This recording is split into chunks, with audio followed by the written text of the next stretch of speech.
여호와 하나님이 뱀에게 이르시되 네가 이렇게 하였으니 네가 모든 가축과 들의 모든 짐승보다 더욱 저주를 받아 배로 다니고 살아있는 동안 흙을 먹을지니라. 내가 너로 여자와 원수가 되게 하고 내 후손도 여자의 후손과 원수가 되게 하리니 여자의 후손은 내 머리를 상하게 할 것이요 너는 그의 발꿈치를 상하게 할 것이니라 하시고, 또 여자에게 이르시되 내가 네게 임신하는 고통을 크게 더하리니 네가 수고하고 자식을 낳을 것이며 너는 남편을 원하고 남편은 너를 다스릴 것이니라 하시고, 아담에게 이르시되 네가 네 아내의 말을 듣고 내가 네게 먹지 말라 한 나무의 열매를 먹었은즉 땅은 너로 말미암아 저주를 받고 너는 네 평생에 수고하여야 그 소산을 먹으리라. 땅이 내게 가시덤불과 엉겅퀴를 낼 것이라.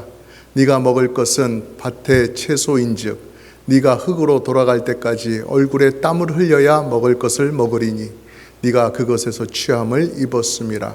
너는 흙이니 흙으로 돌아갈 것이니라 하시니라. 아멘. 오늘 말씀은 아담과 하와가 선악과를 먹은 다음에 하나님으로부터 무시무시한 심판을 받는 그러한 모습입니다.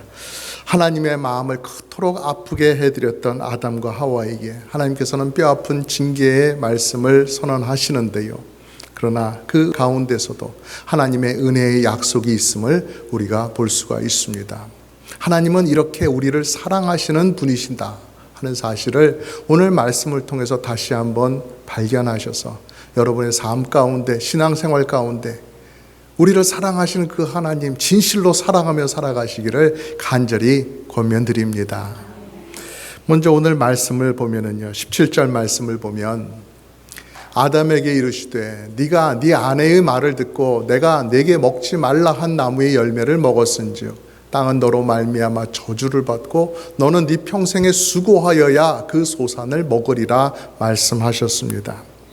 하나님의 말씀을 어기고 죄를 지은 아담과 하와, 그들이 어떤 벌을 받게 되는지를 우리가 주목해서 보아야 됩니다. 이 땅에 사는 동안 계속해서 땀이 이마에 흐르도록 얼굴에 적시도록 그렇게 일을 해야 겨우겨우 그 소산이 나오고 그것을 먹고 살아가게 된다는 것입니다. 그리고 하와는 아기를 낳았는데 그 고통이 되게 극심할 것이라고 하나님은 말씀해 주셨어요. 이것이 에덴 동산 밖에서 살아가는 인간의 삶이지요. 에덴 동산에서 살 때와는 천지 차이로 달라지는 삶입니다. 불편하고도 낯선 세상, 그곳에서 살아가는 인간의 삶을 한 단어로 말하자면 수고라는 것이지요. 생명의 근원 대신 모든 것을 주시는 그 하나님에게로부터 단절되었고 하나님 주신 곳에서 멀어지게 되었기 때문에 인간은 수고를 해야 자신의 생명을 유지하기 위한 음식물을 얻게 되는 거예요. 그리고 산통을 견디는 수고를 해야 부모를 닮은 아기를 낳아 키우게 되는 것이죠. 아담과 하와가 이렇게 비참한 처지로 떨어졌습니다. 그러나 안타까운 것은 그것이 그들의 고통과 비참함의 전부가 아니라는 것입니다. 더 큰 비극은 또 있어요. 이들에게 죽음이 찾아왔다라는 것입니다. 에덴 동산을 잘 관리하고 모든 것을 다스려라 라고 주실 때에, 그러나 선악과는 먹으면 죽으리라 하셨던 그 하나님의 말씀대로 이루어졌던 것이에요. 19절 말씀에 보면 네가 흙으로 돌아갈 때까지 얼굴에 땀을 흘려야 먹을 것을 먹으리니 네가 그것에서 취함을 입었음이니라. 너는 흙이니 흙으로 돌아갈 것이니라 하시니라. 하나님의 형상대로 지음을 받아서 동물들과 새들의 이름을 지을 권한을 가졌던 아담이었습니다. 그 권한을 행사했지요. 하나님 대신 창조물을, 이 세상을 다스릴 그런 권위가 있었어요. 그런 자격이 있었어요. 그런 사명까지 받아서 누렸던 아담과 하와였어요. 아주 존귀한 존재였던 그 인간이 하나님 앞에서 너는 흙이니 흙으로 돌아갈 것이니라 하는 그러한 처참한 비참한 말씀을 듣게 되는 것입니다. 하나님께서 주신 영광 다 잃어버리고 이제는 흙 속에 파묻혀서 인생이 끝나는, 사라져버리는 그러한 존재가 되었다는 것입니다. 이 얼마나 가슴 아픈 일입니까? 얼마나 무서운 죄의 결과입니까? 흙덩어리에 하나님의 생기가 들어가서 그가 살아있는 사람이 되었을 때는 사람으로 불렸습니다. 하지만 이제는 영적으로 죽은 존재가 되었고 육신도 곧 죽게 되는 이러한 길을 걸어가게 된 사람, 하나님께서는 그를 흙이라고 부르셨습니다. 사람으로서 하나님을 경외할 때는 에덴 동산에 살면서 풍족했습니다. 죽지 않는 사람으로서 모든 먹는 것에 걱정이 없고 아픔과 죽음을 걱정하지 않고 살 수 있는 그런 존재였지만 이제는 흙과 다를 바 없는 존재가 되었습니다.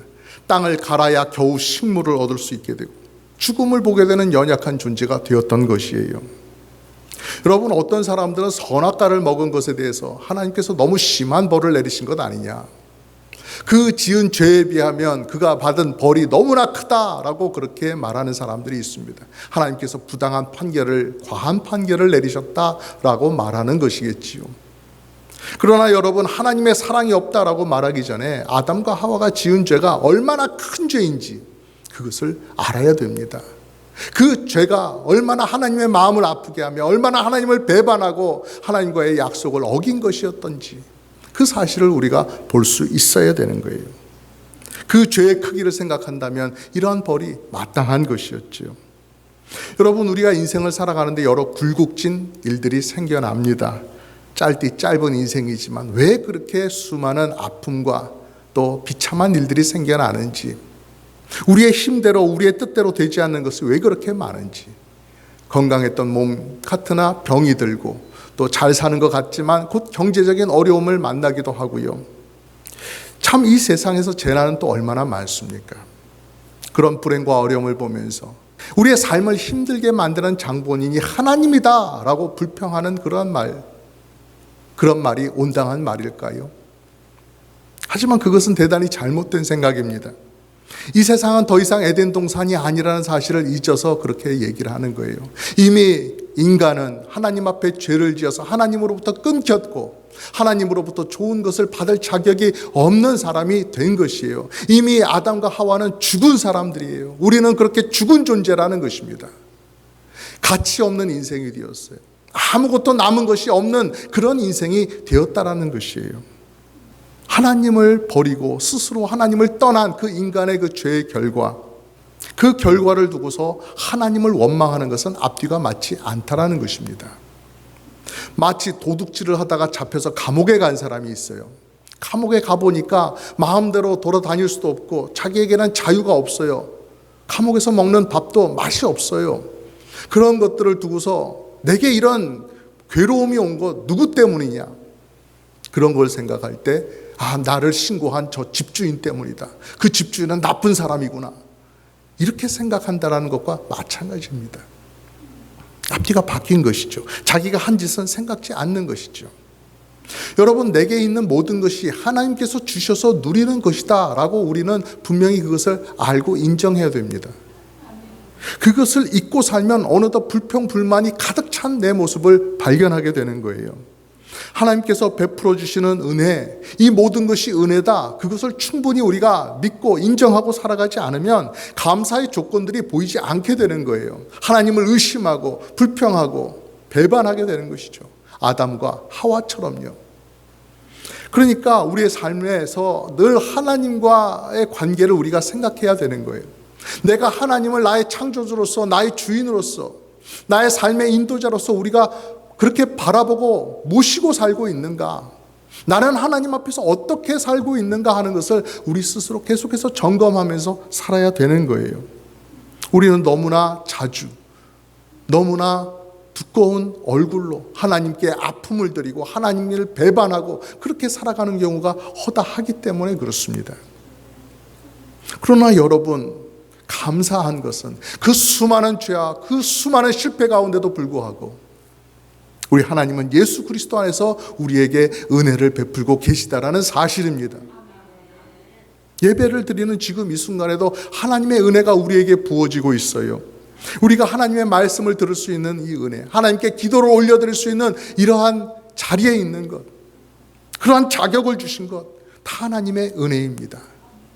우리가 대단히 잘못하였어도, 실수하였어도, 실족하였어도 하나님 잘못했습니다, 용서해 주십시오 하면은 하나님께서 용서해 주십니다.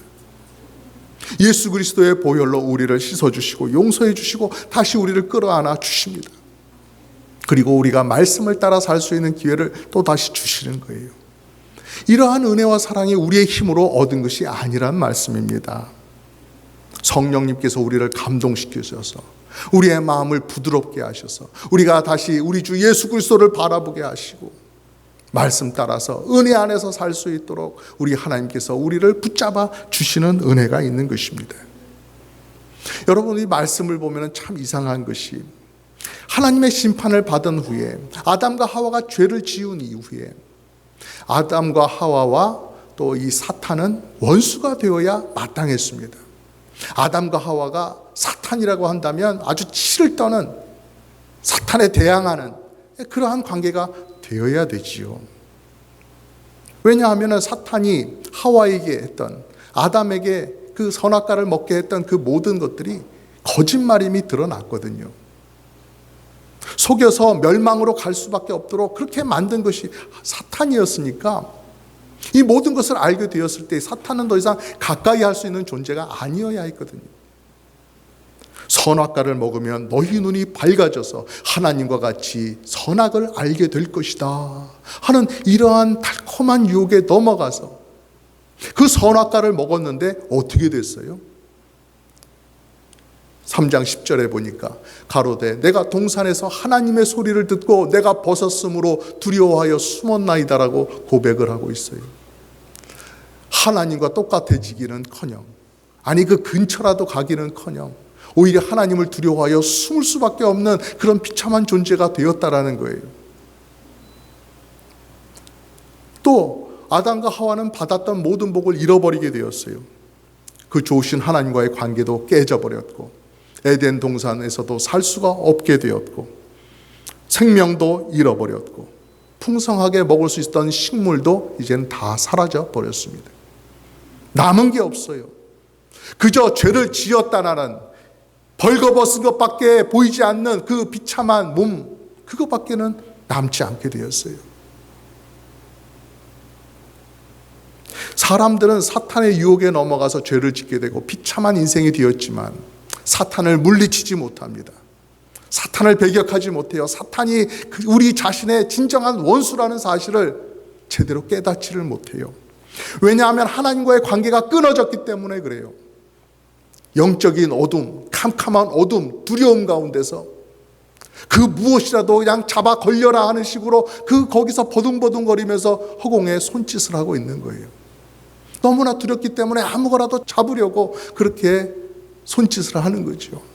이 세상 사람들을 보면 어떻습니까? 자신이 기댈 만한, 그 인생을 기댈 만한 어떤 영적인 존재, 능력 있는 존재를 찾아서 그렇게 헤매고 다닙니다. 그리고 그에게 도움을 주지 못할 만한 것들인데도 불구하고 지푸라기라도 잡는 심정으로 그것을 잡고 의지해요.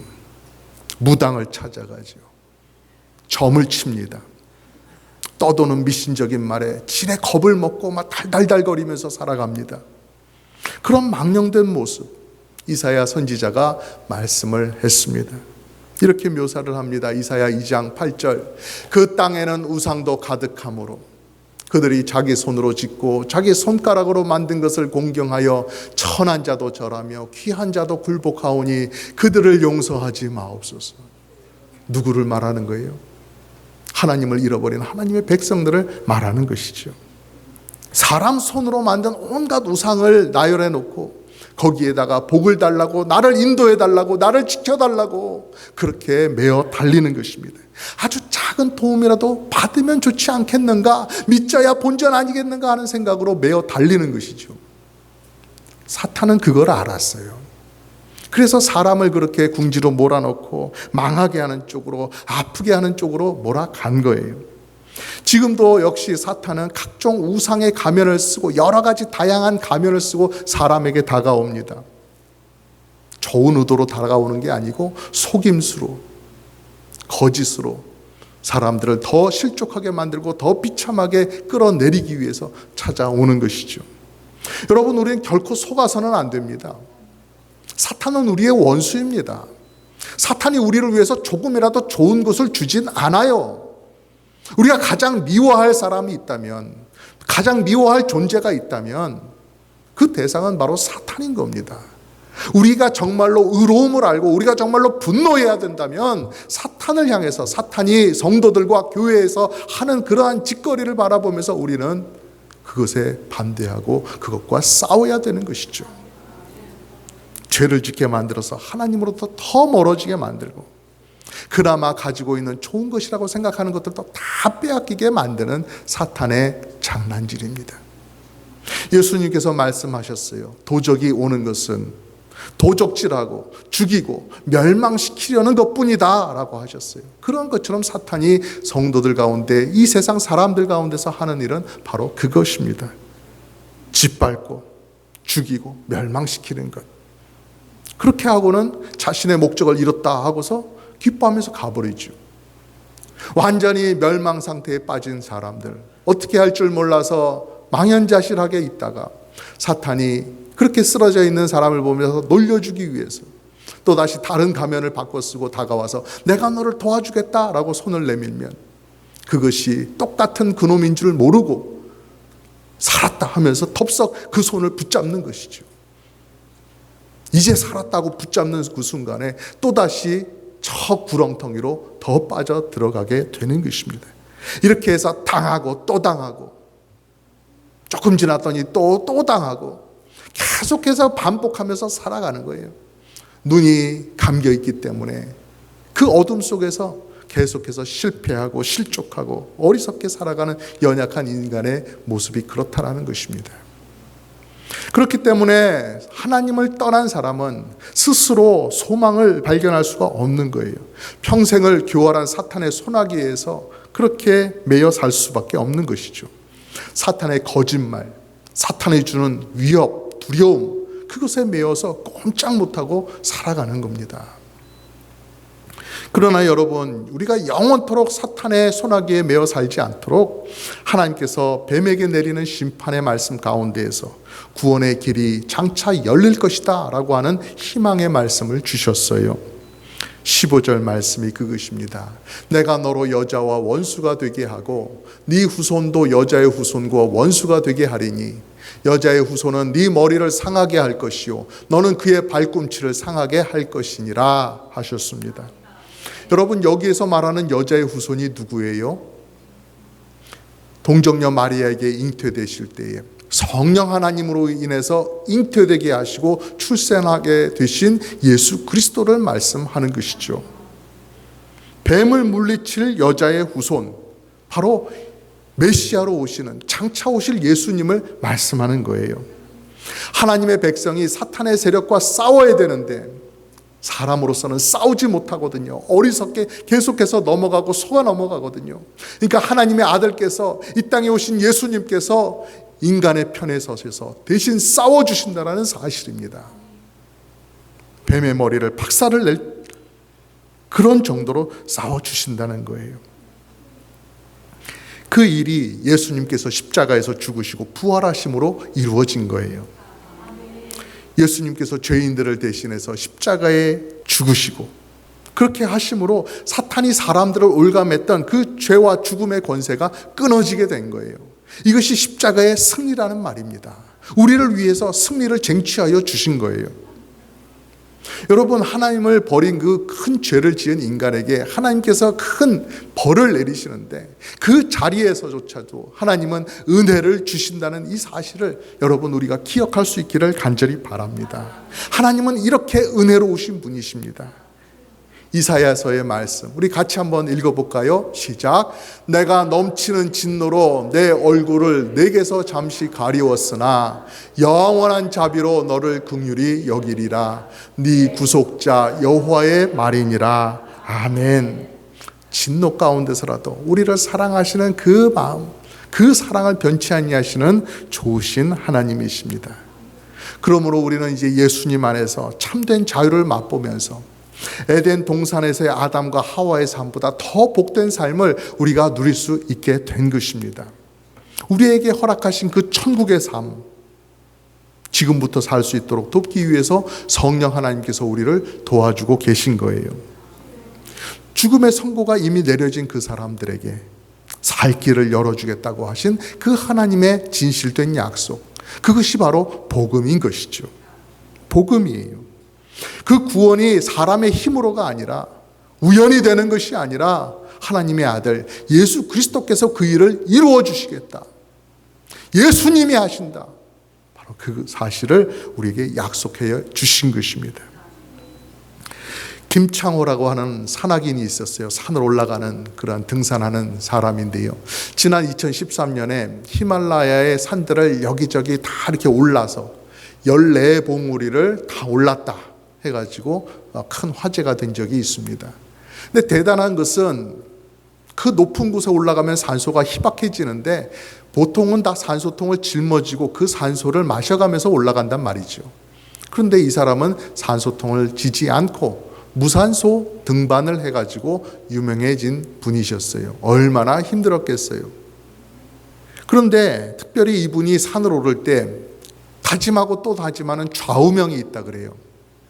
그것이 집에서 집으로, from home to home. 영어로 제대로 전달이 되는지 모르겠습니다만, 집에서 나와서 집으로 돌아간다라고 하는 것이 그분의 좌우명이었다라는 거예요. 히말라야 산이라고 하는 것 정말로 높잖아요. 올라가기 정말 힘들잖아요. 그 날씨가 변덕스러운 그곳에, 눈이 푹푹 빠지는 그런 곳에, 무척이나 춥고 산소가 없는 곳에, 그런 곳에 올라간다고 한다면 용기를 내야죠. 그런 곳에 올라간다고 한다면 가자! 이러면서 히말라야를 정복하러 가자! 이러면서 막 난 할 수 있어! 이러면서 막 올라가야죠. 근데 이분은 그런 것을 다짐하고 그런 것을 외치는 것이 아니라 저 위에 있는 히말라야 그 산 꼭대기가 이분의 목표지, 목적지가 아니라 다시 자기가 왔던 집으로 돌아가는 것, 그것이 이분의 목적, 목표였다라고 한다는 사실입니다. 우리도 마찬가지입니다. 치열한 세상을 살아가는 우리가 저 앞에 보이는 높은 꼭대기, 다른 사람들보다 높은 저 높은 자리, 거기를 차지하는 것이 우리의 목적지가 되어서는 안 되는 것이지요. 아담과 하와가 실패했던 바로 그 자리, 하나님처럼 높아지리라 했던 그 자리가 우리의 자리가 되어서는 안 되는 것입니다. 그러면 여러분, 어디가 우리의 목적지가 되어야 됩니까? 가장 처음 하나님께서 인간에게 허락하셨던 그 복된 자리, 에덴 동산과 같은 자리, 하나님을 가까이 섬기는 자리, 하나님을 가까이 만나는 자리, 하나님 계신 천국 집, 거기가 우리가 이 땅에서부터 걸어가야 할, 우리가 바라보고 가야 할 우리의 최종 목적지라고 하는 것이죠. 여러분, 사탄의 노예로 소망 없이 살아가던 우리들이었어요. 그러나 이제는 사탄의 유혹을 따르는 것을 이제는 중단하고 예수 그리스도의 뒤를 따라가야 하는 것입니다. 예수님을 따라가면, 성령님의 인도하심을 따라가면 저 천국집이 우리에게 보장이 되어지는 것입니다. 죄에서 자유를 주셨어요. 죽음에서 생명을 주셨습니다. 에덴 동산보다 더 좋은 천국을 우리에게 허락하시는 하나님이십니다. 그 하나님을 찬양하면서 주님을 가까이 하시며 살아가시기를 다시 한번 축복하며 권면드립니다.